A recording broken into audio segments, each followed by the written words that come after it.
प्रेम से बोलिए स्वामी जी महाराज की जय। आज दैनिक सत्संग में स्वामी जी महाराज का एक छोटा सा सत्संग आपके सामने प्रस्तुत किया जा रहा है, जिसका शीर्षक है कृष्ण का गौ दोहन। हमारे यहाँ योगी राज कृष्ण को गौओं के साथ क्रीड़ा करते हुए दिखाया गया है। ऐसा लगता है कि योगी राज कृष्ण को गौ में बहुत पसंद थी और वह बचपन में गौओं को चराने के लिए जंगल में जाया करते थे। इसी विषय को आगे बढ़ाते हुए सूरदास ने कृष्ण जी का मक्खन खाने वाला और दूध दही का धंधा करने वाली गोपियों से छेड़छाड़ करने वाला दिखलाया है। वास्तव में कृष्ण द्वापर में हुए थे, जिसे बीते हुए लाखों वर्ष हो गए हैं। उस वक्त का कोई भी प्रमाणित इतिहास उपलब्ध नहीं है।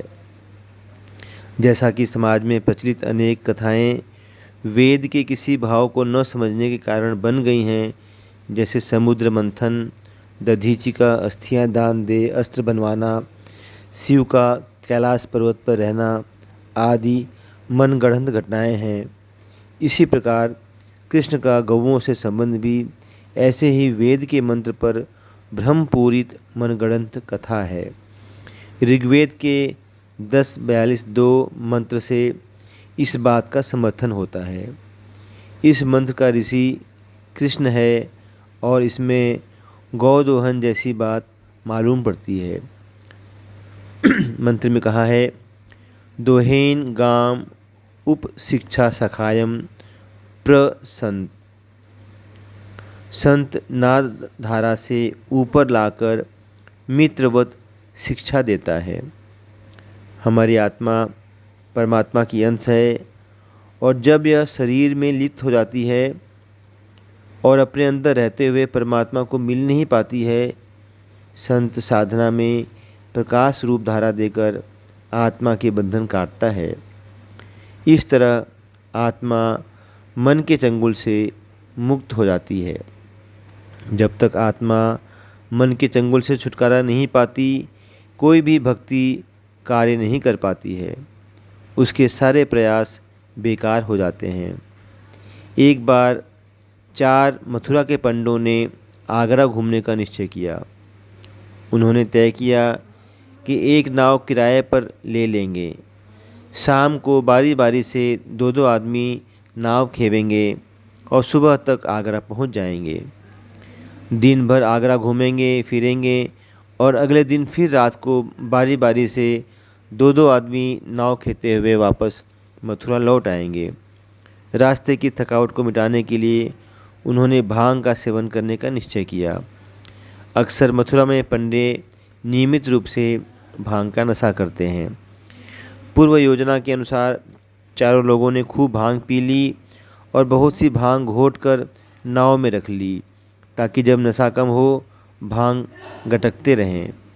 नशे में धुत 2 आदमियों ने पतवार संभाली और नाव खेने लगे। शेष 2 व्यक्ति यह कहकर लेट गए, जब थक जाओ तो हमें उठा लेना। इस तरह बारी बारी से 2-2 आदमी नाव खेते रहे थे। उन्होंने देखा कि धुंधले प्रकाश में घाट नज़र आ रहे हैं। उन्होंने अपने 2 साथियों को भी उठा लिया और बातचीत करने लगे कि अब आगरा आ गया है।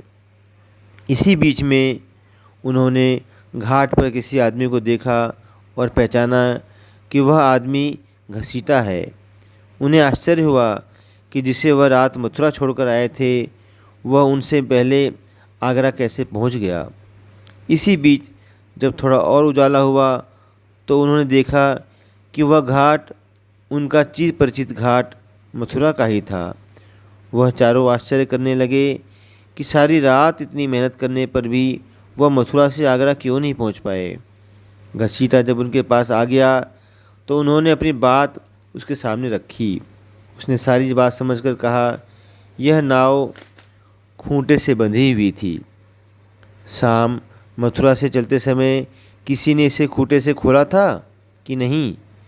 तब उन्हें अपनी गलती का एहसास हुआ। इसी प्रकार आत्मा मन के साथ बंधी हुई अपने अंदर रहते हुए परमात्मा को मिल नहीं पाती है। संत प्रकाश धारा देकर आत्मा का मन से बंधन छुड़ाता है। संत नाद धारा के द्वारा आत्मा को ऊपर भ्रिकुटी स्थान में लाता है। इसी का नाम उपासना है।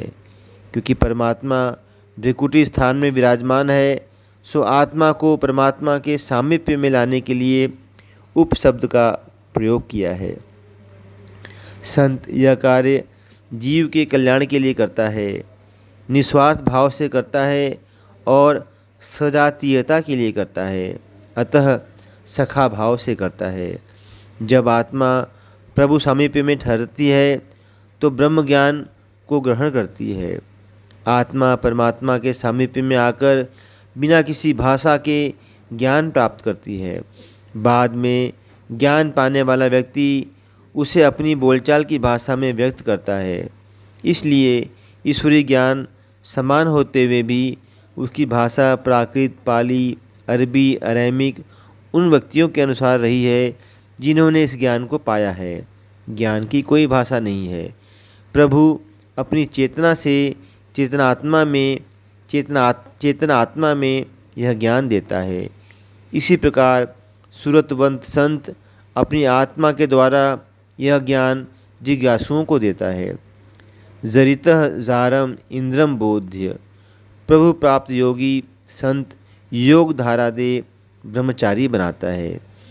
इस वेद मंत्र में संत को जरित कहा है, जिसने साधना कर साधना के लक्ष्य प्रभु की प्राप्ति कर ली है।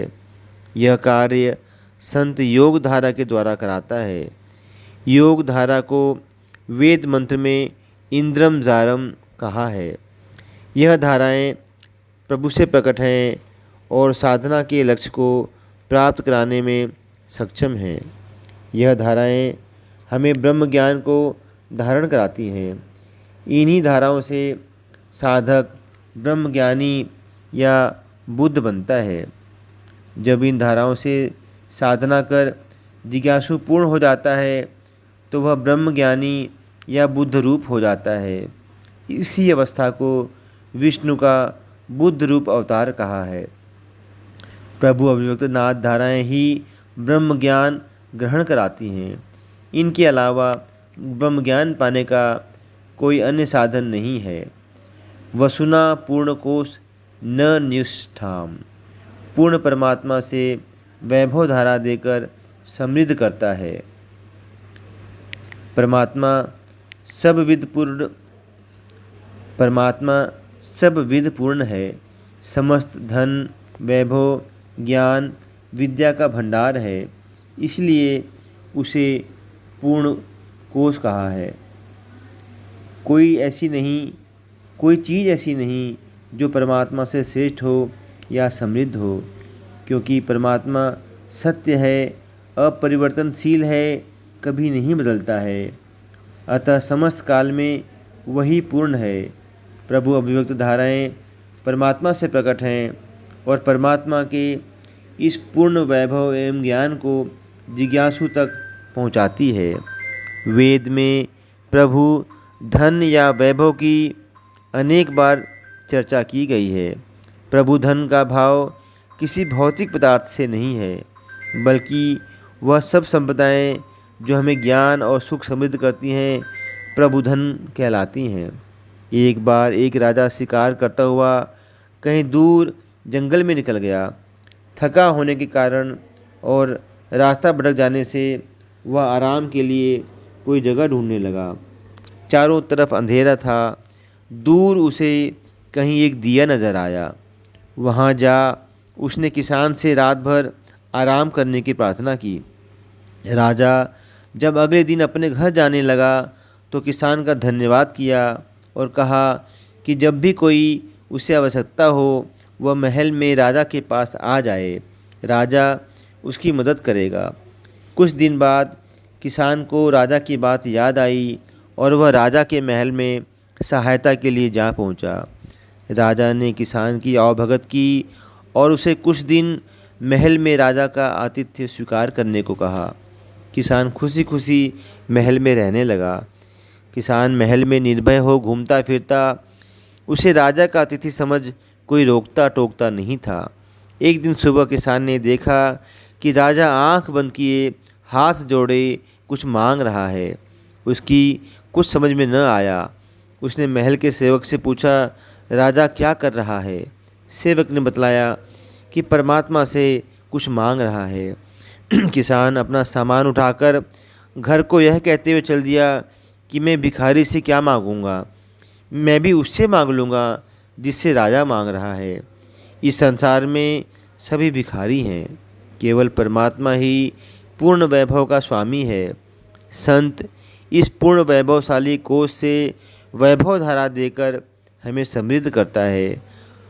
आ च्यावय मग दयाय सूर्य, सदा आने वाला संत सतत प्रवाहित धारा दे समृद्ध करता है। संत सदा इस संसार में रहता है। कोई समय ऐसा नहीं होता जब संत संसार में न रहता हो। जब मनुष्य अपने समस्त पिछले कर्मों का भुगतान कर लेता है और प्रभु धाराओं को अपने अंदर धारण कर पूर्णता प्राप्त कर लेता है, तो ऐसा मनुष्य संत रूप में जीवों का मार्गदर्शन करता है। वह जीवों को 12 प्रकाश रूप धाराएं देकर जीव के बंधन काटता है।